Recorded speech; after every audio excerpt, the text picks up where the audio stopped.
हरे कृष्ण। एकादशी का व्रत बहुत पुण्य फलदायी होता है। इस व्रत को करने से जाने अनजाने में किए गए पापों से मुक्ति तो मिलती ही है, साथ में जितने भी प्रकार के दान होते हैं जैसे स्वर्ण दान, भूमि दान, अन्नदान, गौदान, कन्यादान तथा तपस्या, तीर्थ यात्रा एवं अश्वमेध आदि यज्ञ, ये करने से जो पुण्य प्राप्त होता है उतना ही पुण्य एकादशी व्रत को करने से प्राप्त होता है।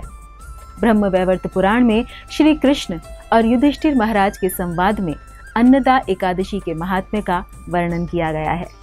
युधिष्ठिर महाराज ने पूछा, हे कृष्ण, भाद्रपद कृष्ण पक्ष में आने वाली एकादशी का नाम क्या है? कृपया विस्तार से आप वर्णन करें। यह सुनकर भगवान श्री कृष्ण ने कहा, हे राजन, सब पापों को नष्ट करने वाली इस एकादशी का नाम अन्नदा है। वह इसे अजा एकादशी के नाम से भी जानते हैं। इस व्रत का पालन करके जो कोई भी भगवान ऋषिकेश की पूजा करता है वह सब पापों से मुक्त होता है। बहुत पहले भगवान श्री रामचंद्र के वंश में हरिश्चंद्र नामक एक सम्राट हुए हैं। वे बहुत ही सत्यवादी थे। अनजाने में किए गए किसी पाप के कारण और अपने वचन की पूर्ति के लिए उन्हें अपना राज्य गंवाना पड़ा। इतना ही नहीं, पत्नी तथा पुत्र को भी उन्हें बेचना पड़ा। हे राजन, उस पुण्यवान राजा को चांडाल के पास सेवक बनकर रहना पड़ा। फिर भी उन्होंने सत्य की राह नहीं छोड़ी। चांडाल के आदेश पर मजदूरी करके वह राजा मृत शरीर के वस्त्र इकट्ठे किया करता था। इस प्रकार वह शूद्र का कार्य करते हुए भी सत्यवादी ही रहा। अपने आचरण से उनका कभी पतन नहीं हुआ। इसी तरह उन्होंने बहुत वर्ष निकाले। एक दिन राजा इसी प्रकार अपने दुर्भाग्य पर विचार कर रहे थे कि मुझे अब क्या करना चाहिए, कहाँ जाना चाहिए और क्या करना होगा, इस सब से मेरा छुटकारा कैसे होगा। राजा इस प्रकार बहुत विचार मग्न थे और उनकी दुर्दशा देखकर एक दिन गौतम ऋषि उनके पास आए।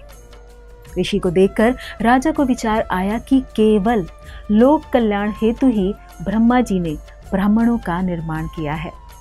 ऋषि को प्रणाम करके राजा ने अपनी दुखद परिस्थिति बताई। राजा की दुर्दशा देखकर गौतम ऋषि ने विस्मय से कहा, हे राजन, आपके अच्छे कर्मों से जल्दी ही कृष्ण पक्ष की अन्नदा एकादशी आ रही है। इस दिन आप व्रत का पालन करें व रात्रि को जागरण करें। आप सभी विपत्तियों से मुक्त हो जाओगे। हे राजन, केवल आपके लिए मैं यहाँ आया था। राजा को उपदेश देकर गौतम ऋषि वहां से अंतर ध्यान हो गए। राजा ने इस व्रत का पालन किया और तब वे सभी विषाद से मुक्त हुए। भगवान श्री कृष्ण ने कहा, हे नृपेंद्र, अनेक वर्षों तक भोगने वाले दुख इस व्रत के प्रभाव से तुरंत नष्ट हो जाते हैं। इस व्रत के प्रभाव से राजा हरिश्चंद्र को उनकी पत्नी तथा मृत पुत्र जीवित होकर वापस मिला। उनका राज्य भी उन्हें प्राप्त हुआ और तब कुछ वर्षों के पश्चात राजा हरिश्चंद्र अपने संबंधियों व प्रजा सहित भगवत धाम को गए। हे राजन, जो कोई भी इस व्रत का पालन करेगा उसे आध्यात्मिक जगत की प्राप्ति होगी। जो कोई भी इस व्रत का महात्म्य श्रद्धा से सुनेगा अथवा पढ़ेगा उसे अश्वमेध यज्ञ करने का पुण्य प्राप्त होता है। ये थी अन्नदा एकादशी व्रत की कथा, उसका महात्म्य। ये बात बिल्कुल सत्य है कि एकादशी का व्रत करने से भगवान श्री हरि अत्यंत प्रसन्न होते हैं तथा वे मनुष्य का दुर्भाग्य, गरीबी व क्लेश समाप्त कर देते हैं।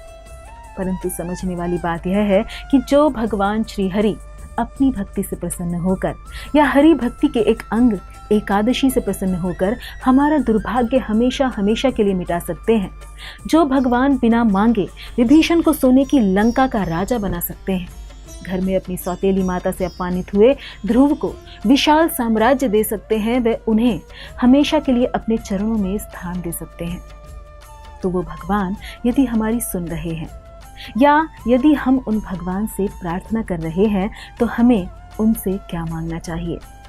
हमें भगवान से उनकी अहेतु की भक्ति मांगनी चाहिए, जिसके मिलने से सिर्फ हमारा ही नहीं अपितु हमारे सारे परिवार का भी नित्य कल्याण निश्चित है। तो आइए इस अन्नदा एकादशी पर हम सब भी व्रत रखें, अधिक से अधिक भगवान नाम जप स्मरण करें और भगवान श्री हरि को प्रसन्न करें। धन्यवाद। हरे कृष्णा।